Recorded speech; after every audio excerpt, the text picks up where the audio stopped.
Hey guys, welcome to the Mind Body Content Podcast. We are your hosts, Nick Pinelli, Raymond Oliveras. I am Chris Lawler, and our mission every week is to educate you about the three things all entrepreneurs must pay attention to: mind, body, and of course their content. Please don't forget to follow, like, and subscribe on wherever you consume your content. On today's show, we are here live in Asheville, what we've all been looking forward to for a while, and we're going to be sitting down and talking to some of our peers. Today we're going to be talking with Andrew.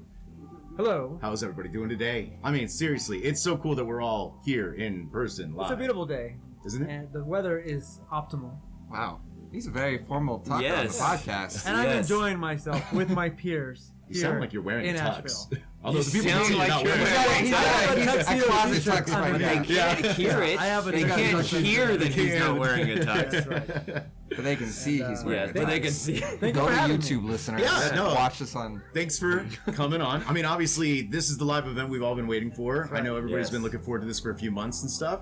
We just got done with day one. What'd you learn? Let's just go around. What did everybody learn? Let's get, where were you at today? So I was in the strategy cohort here in the Waterfall House. Beautiful home here in Asheville. We have this whole compound that we're in with some beautiful homes and getting a chance to all be together. And that's probably my favorite part. It's just being together with my peers and learning from each other, right? There's plenty to learn while we're, doing our sessions and our breakout sessions. But I think afterwards, when we have a chance to mix it up and everybody shares what they learn, and you just kind of learn a little bit more about each other, and you can grow your relationships from there. And I think those are the things for the long term is what helps us grow our businesses and just our personal lives. Yeah. So that's what I'm really into. Yeah. And you're running your business and you're doing some other epic things. Yeah. You got a couple things going. What kind of takeaways from day one are you thinking about implementing with what you got going on? And I won't spoil the secret of the cool things that you're doing. Yeah, so I have a commercial business. I do commercial work, marketing, video production, What's the name things of like that business? that. Go ahead, So Blaine. my business is called Digestible Media, right? It's based off of media that is digestible, right? Understandable, things that are short form, things that you can watch and see, and you immediately tells you everything you need to know. It's not food content? It's not food content, Okay. right? It's not food content. So that's my commercial business. But my film production, my company is called Infinite Warrior. And we are making a film right now called American Sons. It's a film about combat veterans in Afghanistan. And what it does, it talks about how the effects of combat in communities for years after war is over, right? So what happens many, many years down the road. And the biggest thing is when you see someone who's been in combat and you might notice that maybe they're missing a leg, an arm, they got burned on their face or things like that. But what you don't see is all the men and women out there that have these deep-rooted internal issues. And so that's what our film talks about, is these emotional issues. A lot of guys have nerve damage, and they look really healthy. But a lot of them are just isolated. They're at home. They don't talk to anybody. They don't see anybody. And it's really becoming an epidemic. So that's our film, AmericanSonsFilm.com. You can come check it out. And so one of the biggest things I learned today is, because I know a lot of us here are also producing courses, right? That course creator community that we're all in, and I want to move into that world, right? Because it's all about creating a digital product that will allow us to earn and make money while we sleep, right? That's kind of like the end goal for all of us. It's the dream, right? It's the dream, right? Because we're constantly working with clients, we're constantly shooting, and it becomes challenging over time. You just have to keep fulfilling these orders, keep finding new clients, but with the digital product, you keep selling that same thing. And what's really cool about what we can do, knowing that we can create courses like for ourselves, but we can also partner with other people who just don't know how to do it themselves. It takes years to learn all this stuff, but with our skills, we can help those people. And I think that's really awesome because we're giving someone else another business that they can, get away from their 9 to 5, basically, or for entrepreneurs, it's really 12 to 12, 9 to 9. Absolutely, right? Absolutely. And we're also changing the face of education, right? So for so long, there were these pillars. You had to go to university, or you had to go to some kind of specialized workshop. But in this digital world, you just take your personalized knowledge, and now we can provide that to other people, and they can learn in a much cheaper, easier and way. faster rate Yeah, too. exactly. Isn't that on the their thing? own time. Instead of 4 years of college, we've been able to master some stuff in just a few short months. Oh yeah, I mean, I talked to some filmmakers who went through the 4-year, and there's nothing wrong with going to a 4-year or anything like that, but there was people that I talked to, and they didn't get to touch a camera until like junior or senior year. That drive me nuts. Because they had to get all the basics, their stuff together. And whereas when I was like learning through YouTube and online courses, I like knew a lot of the principles I needed to do to help businesses or create my own videos, even my own short films, like really fast because I was just like devouring all this stuff online. I was just really focused on what I wanted rather than getting like I have to take this course and then I have to go here and then do this. Like no, I just want to do camera work and I want to do this. Yeah. So I got to choose. Since more. you're moving on your own schedule, you are basically in charge of what happens next. Yeah. Which is also a lot of what happens with entrepreneurs. You kind of get thrown into this world of all of a sudden you're on your own and you have to really develop, okay, what is my work schedule going to be? For the motivated, it can very easily become, all right, 12 to 12, 9 to 9, whatever it's going to be, just working as much as I can. But then there's also that sort of space where you will get into basically an area where you don't even know what the next step to take is. And kind of asking back to Chris's earlier question of like, what are some of the things that we're taking away from this? One of my big things is like I didn't even know that I didn't know what my next step was. I know, right? Even on my first day, just like being here around these people, for me, one thing that was huge is the mindset of everybody that's been here has just been so like carefully thought out. These are people that are really trying to expand and grow their businesses and using the thing that is probably the most prevalent in our society now, which is content.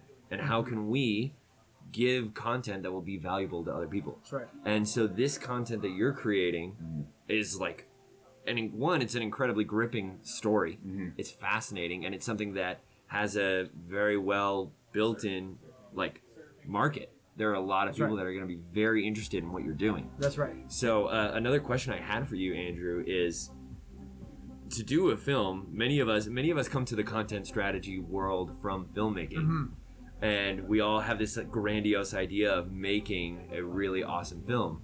Right. How long has this process taken you from the very beginning to where you are now, and how much more do you have to go? Yeah, so I started this project in 2018 at the end. Whoa. Yeah. Wow. Yeah. Okay. Yeah. So It's been a while. we're in 5 years now, right?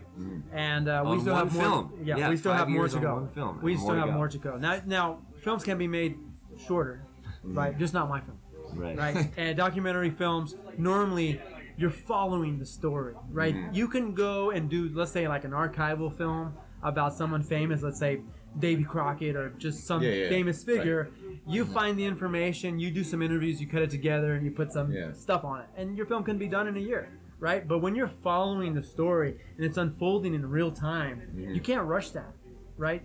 There's real people's lives involved, and these people are vulnerable, and they're allowing you into life, and you're susceptible to whatever their schedule is. So did the story ever take a change? Yeah, Because you're like lots watching of it times. unfold. So like, did you set out with one story in mind and it became something else kind of through time? It kind of became a thing where it started as a thing where you're just trying to see what's going on, right? So the way my film came to be is my producing partner, she had done a film about veterans, and when she was screening, the young man who's the centralized character in our project, he was filming his experience while in Afghanistan.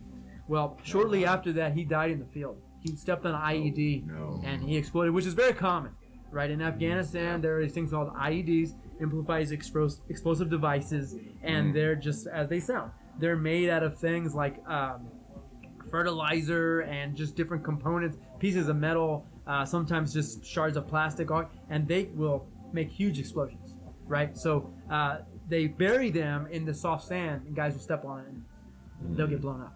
Sometimes they'll just lose body parts. A lot of times they'll die, right? So this young man was filming himself. He died, and his sister recovered this footage from his Marine brothers.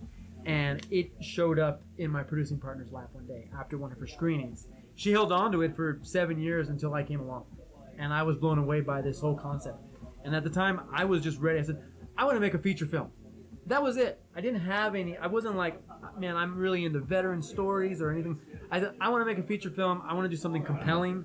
When I saw this story, it just blew my mind. I said, we have to do this. There was so much mysticism around it, like all this crazy stories about, people perceiving their death before it even happened and all kinds of crazy stuff. So I said, okay, we have this footage. What do we do next? Let's follow these other guys who were in war. Let's follow the family. what do they have to say about this? You know, what's their response to it? And that was really it. And when we went out to California, where a lot of these guys were at the time, the first time I pressed the record button on the camera was the most compelling thing I've ever shot in my life. Yeah. You know, two guys who hadn't seen each other in 10 years, and one guy breaks down in this incredible emotional state and is just telling us everything that's happened to him in the last 10 years. So this is what you call a verite style film. I'm just filming as things are unfolding. So I'm filming like real life happening, right? And these guys were they hadn't seen each other, they were both mic'd up, and magic just happened, right? And we were just revealed, wow, this is deep. These guys are going through so much, right? And it's really what we all understand of a lot of these issues when guys come back from combat, that they're dealing with these extreme emotional situations, and we don't really have any solutions for it. So with this project, I feel like there's this huge audience that's out there trying to find a solution. And so what we're doing is presenting this in a very raw, emotional way so that the general public understands that it's more than just when you see someone with a missing leg, right? People are all around us having some very serious issues, and we need to consider what happens when we send people to war. And when we come back, we need to have some sort of a plan on how to deal with all these issues. So when you go into the military, there's a protocol. You go to boot camp, you go to basic training, you do years of training, everything is protocol. When you get out, there's no decompression. Yeah. You go from level 11, sometimes you're in a hospital bed, and then all of a sudden you're back in the real world, you know, or you just come back to the real world, and you've literally in a situation where people are getting blown up around you, you're being shot at, and now you're like at the grocery store and things are calm. You're just in a foreign world at that point. You know, a lot of the guys say like it's easier to be in a war zone than it is to be in this world. You know. Yeah. So at the end of all of this, what is it that you're trying to raise the most awareness from, and what is that people should be taking away from the documentary? Because it's out there now. You guys have been doing some publicity around it. Right. So the film's not done yet, but that is a great question, Chris. So when this film is done, so of course when you watch the film, there's this story that unfolds where you see what happens to a community, what happens to a family when they've lost their loved one in combat, what happens to the people who were in combat. And in our film, what we're showing is that reconnection with these veterans is really the strongest form of healing. They need to come back together. And so if I was going to be speaking on this topic, which I will be, is that there needs to be some protocol where guys need to stay in the military for a certain period of time. They need to be around other good people who understand what they've been through, right? So if you come here and you can't talk to anybody, your therapist has never been to combat, and you can't talk to anyone about what you've been through. So you need to be in that world. You need to have protocol. You need to know when to wake up. You need to know what's your mission for the day. You need to be in this world. And so if you're not in the military, there needs to be something that mimics that whole kind of thing. It's like, what time to wake up? Where to go? What's my mission? That's something that I always hear. Like, I don't have a mission. I don't know what to do out here. So I mean, they're trained to have this routine, and it's hard to break that. It's like you mean like a transition program. Exactly. You know, to kind of slow down rather than just a 100 to 0. Exactly. Was there a particular point in the process where you kind of had this realization of like, oh, this is what they need? Yeah, was there a moment? Sure, it was really early on, you know, because that's one thing that we picked up on early on. Was like the transition, it transitioning to the civilian world, right? That was like an early thing that we were working with when we were applying for funding and everything like that. It's like the transition to the civilian world. But when you're doing something like this and the project is unfolding, it's like you don't know what you're really covering. So you cover everything because there's so many issues. And if you watch all the films about war, combat, there's films that are about everything. I mean, you see things about service animals. One of my colleagues, they did a film about the caretakers. You know, sometimes it's the wife that's now taking care of their husband who's a paraplegic now, and what they have to go through and emotional things. PTSD is a huge one. You see a lot of movies about that. TBI is another one, traumatic brain injury. You know, so in this project, one of the things that I've learned is the real double punch is when you have PTSD and TBI together. So trauma is something that we all experience. Trauma is just our emotional reaction to things, and that emotion embeds in us. And the emotion is the things that we remember. So if you tie learning with emotion, you're going to learn for a much longer period of time. It's going to stick with you, right? So we all experience that. However, when you get trauma and you get a head injury, it's like a double whammy, man. And it exacerbates everything. And so that's when you see guys, they don't make it when they come back. You know, they end up taking their life or something happens to them. It's because they've usually had that 1-2 punch. And you can get a traumatic brain injury from almost anything. I mean, you can be just rattling around in a Humvee and your brain is just rocking back and forth. But some of our guys, they get exploded and they land on their head, or, you know, one guy was pulling a big thing of water and he fell like 6 feet off of a truck and hit his head, and that didn't really develop in his mind till years later. Wow. Right? So those are the things that really need to be considered and looked at. And so to your point is that when this film is done, that's what I really want to focus on, is that period from combat to the civilian world. What are we doing to help transition? Yeah. What's that protocol experience? Because usually it's, you know, I'll hear people that are either in the military or they're in military services, and they'll say, well, there's plenty of resources, there's plenty of services for them, we have that. And I'm like, yeah, that's true, but who's forcing people to go through that? It's like, let us know. It's optional, right? It's optional. The resources are there, but it's optional. And a lot of times guys don't want to talk about this stuff. They don't want to keep having to. They don't want a new therapist every few months that they have to rehash and let them know what's going on. They don't want to say they're having emotional issues, because then what? Now they're on like a list or something. And maybe you can't carry a firearm now because you're in an emotional situation. And so they're better off just not saying anything. And so there's this stigma, you know, and part of the theme of what our film is this warrior archetype, right? It's like this masculine warrior archetype, and those guys have to hold it in. I'm tough. Can't talk about this. Can't talk about my feelings. Can't talk about my emotions. And so you hold that in, and it only makes the situation worse. Do that. That's awesome.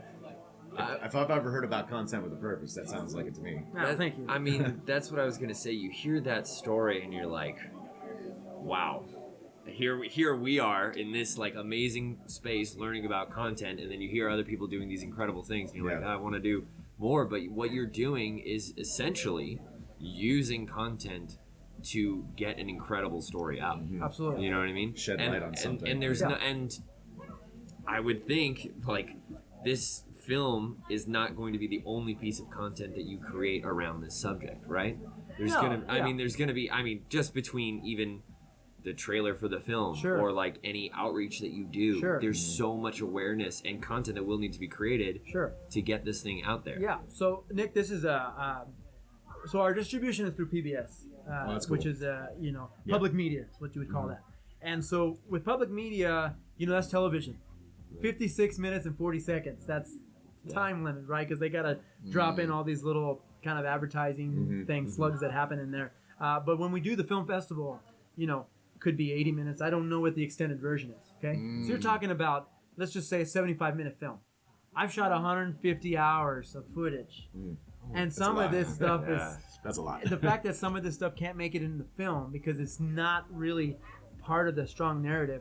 It's got to go somewhere. I mean, maybe you find the next story fascinating. and repurpose that, and you find a new way to tell another thing. I don't know. So in this world, with this digital world that we're in, how can we repackage that to either promote the film or to use it in another way for learning media, right? Can it be in the website to draw people in the site for educational purposes? Channel? Yeah, exactly. You know. So there's a lot of opportunities. It sounds like it's pristine edutainment, right? Absolutely. There's a lot of opportunities. It's not necessarily like fun subject matter, but it is something that people do not talk about. Exactly. So by educating while also creating a little bit of entertainment around it. Sure, because it's captivating. It is captivating. It's captivating. And it's important. And I think this is one thing that I want to tie into what everybody here is doing. You said content with a purpose, right? And I think that when you're making content... To be fair, that was him. I can't take credit for that one. I coined the phrase. So content with purpose, but we all understand what that means. So, you know, I would like to just, you know, inspire everybody that you're all doing content with a purpose. Why? Because you're trying to get a result for your client. Right. And that's the difference between being a videographer and being a strategist, right? Is you're trying to create a result. And so the more impactful you can be with the content that you're creating, the better result that you're going to have. And so when you're out there creating these stories, everybody has a fascinating story, right? And I think when you're working with commercial clients, it's going deep and finding out what's that fascinating story and who's going to connect with it, and then what are we going to get that audience to go do. And so one piece of advice I want to give just filmmakers, find your audience first. Right. Then create for the audience. Right. I mean, once again, you started this by saying this kind of fell in your lap. You didn't necessarily pick this as a project and just say this is the only thing I'm going to make and stuff like that. You saw the potential and went for it. Exactly. And I think that's also another note is you got to walk the path. When you don't have any experience, you got to walk the path. You know, you can't just read a book and all of a sudden you're an expert. Yeah, right. Because what you're going to learn is going to blow your mind, and you're going to elevate who you are on such an extreme level that what you're going to be able to bring back. So I just want to touch on storytelling, because that's what my podcast can be about, storytelling. So the hero's journey, Joseph Campbell's hero's journey, at the end of the hero's journey, you know, the hero goes into the special world from the ordinary world, right? There's the call to adventure, in which the hero usually he disregards. You know, he refuses the call. You know, Luke Skywalker said, you know, I got to take care of the farm. You know, she said, Obi-Wan Kenobi, help me. And he said, I can't go. I have to take care of the farm. But it wasn't until his aunt and uncle were killed and his farm was burned down that he had to go into the special world. And in the special world, he learned so much about himself. He ended up fighting the dragon. He ended up, you know, blowing up the Death Star. You know, spoiler alert. Yeah, right. He ended up fighting Darth Vader, who we found out was, you know, I mean, it was his father, but it was him. Yeah, you know, he was battling the dark side of himself. And that's what we all go through in our life as the hero. And so at the end of the hero's journey, after all this happens, the hero comes home. And the hero then tells what he's learned to the people of the town. And without going on that journey, without being an entrepreneur, without walking the walk, you cannot further yourself and become the fully developed human that you were made to be. Yeah. Nice. That's awesome. Honestly, I admire what, like, the commitment you've had to this family, to this story, to this, and honoring the memory of this soldier. You know, Marine. Gotta say Marine. I said soldier. Yeah. Marine. Yeah, that okay. So just a quick side note. Quick side note. When I didn't have any funding at all, and I hadn't shot anything, I went to the general of our city. Like, there's an actual general that's like in the veterans department of the city, and I said soldier, right, in my thing. He didn't really give me advice, didn't help me. All he did was correct all my language. A Marine is never called a soldier, so I have to correct whenever I hear that. Otherwise, I'm gonna get in trouble. Both my little brothers are Marines, and so is my dad. No one told me. No one told me. Obviously, like, I've been to 2 graduations and was raised by a Marine, and no one said, "Yeah, we're not soldiers." There you go. So, but I promise I will not do that. Well, one last thing that I was gonna bring up too, as you were talking about it, something that I will always preach to any filmmaker, content strategist, whatever industry you want to go into. There's so much online education, which is a great thing to kind of circle back to our original conversation. But there's a difference between theory and practice. Of course. You have to, whatever information you're getting, you have to go apply it. And it's one of the big principles that we're learning here is fail forward fast. Right. You know what I mean? So like the specialized knowledge, which is like the education, versus the experience knowledge, where you take that specialized knowledge and just apply it, and you're like, oh, shit, that didn't work, but why didn't it work? Yeah. And then you have to go back to the specialized knowledge, like, oh, I messed up in this thing. And that's what my problem was. Now I can grow. Yeah. And I want to highlight something Raymond said earlier. It's one of the real detriments to university education, or just the school system in general, is when you fail in school, you go backwards in a lot of ways. But when you fail as an entrepreneur, can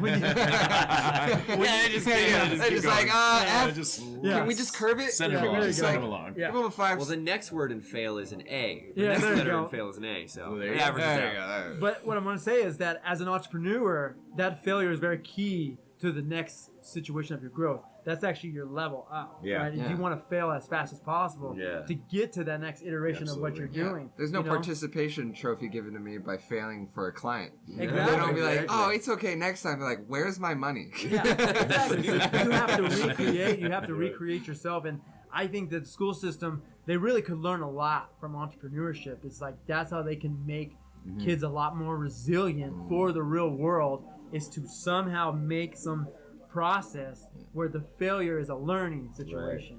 And I think that's one of the big, like I said, detriments to the school system in general. Yeah. Be able to create totally something agree with on their that, own. for sure. Yeah, it's to be able to create something, like have them create something, but not just tell them exactly what to do, for the test. You have free range, and then if it fails, you fix it, figure it out. Right. That's entrepreneurship. You have the mentors be like, I tried this and this, and they'd like push you to be like, well, have you thought about it in this way? And they're like, oh, and they go back to the drawing board and just fix it. Yeah. That would be something for school systems, I think. Yeah, absolutely. Would be a great way to do it. Maybe education is in your consideration. well, I was gonna say- Education's in a lot of our future I was right now. gonna say, I think It if you is. talk It to, is, right? I think if you talk to most entrepreneurs or even a lot of educators, I have a lot of educators in my family. They can say that there's a lot of problems with the school system currently.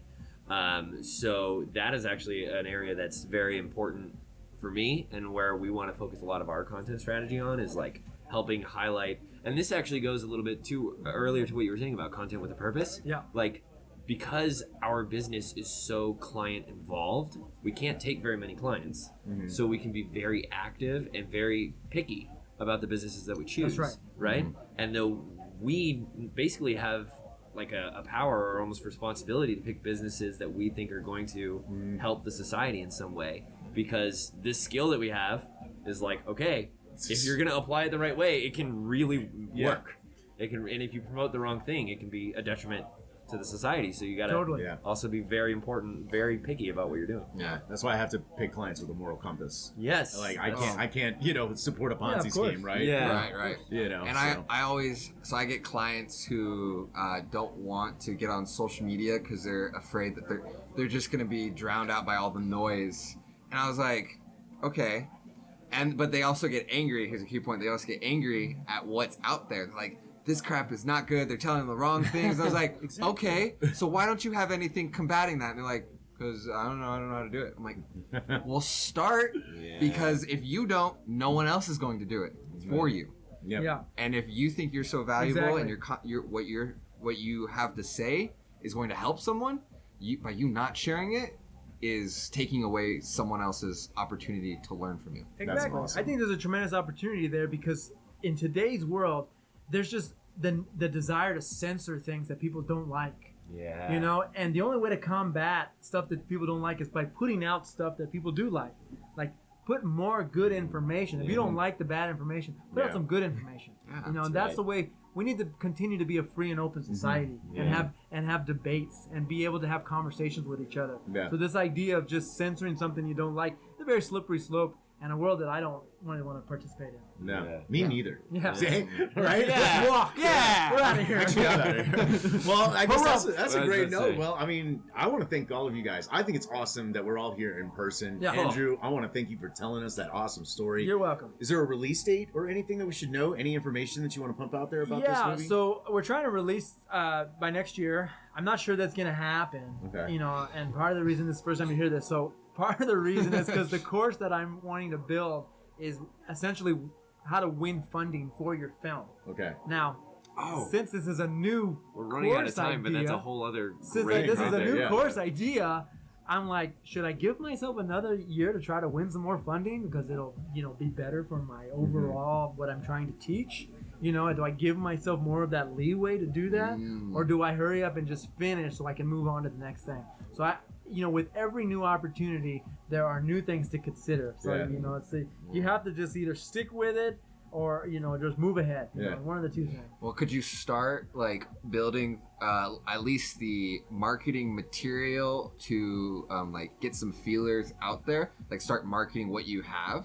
Yeah, so right out the gate, my biggest takeaway from this week so far is a little bit of knowledge that I learned from Anthony Gallo, is that, just get out there and just no course, just start mentoring, Right. You know, with Yeah. no course, and there I'm getting the feedback on what people actually want. Yeah, right. The whole Talk about a pre-sale thing. mind-blowing I know, experience. right? That just hearing that piece of Absolutely. information. That was is worth incredible. the ticket. Yeah. That was worth Just the that price of alone. Just that one right there. Yeah. That's right. Well, if you don't have a release date, is there a website where people Yeah. can get involved, support this? Absolutely. So you're going to want to go to AmericanSonsFilm.com. And that's American Sons with an S. Okay? AmericanSonsFilm.com. And then we're on all the platforms, Instagram, Facebook, Twitter, everything. American Sons Film. Is it all at American Sons Film? All that. Well, on Twitter, we're American Sons Doc. There you That's go. the only Okay. difference. Okay. Yeah. And then your business as well. if they wanna- DigestibleMedia.com. Excellent. Yeah. Excellent. Cool. That's an easy one. Well, right on. Well, I want to thank everyone again. Thanks for you guys tuning in today's show. If you enjoyed what you heard, heart just is so tune in filled. every week for more. And please consider subscribing on whatever platform you're enjoying us on. And if it's on Apple Podcasts, be sure to give us that biggest 5-star review. Come on, Andrew. Five. If you Yeah, can. yeah, yeah. And of course, until next time, remember now is the time to turn that content creation into monetization.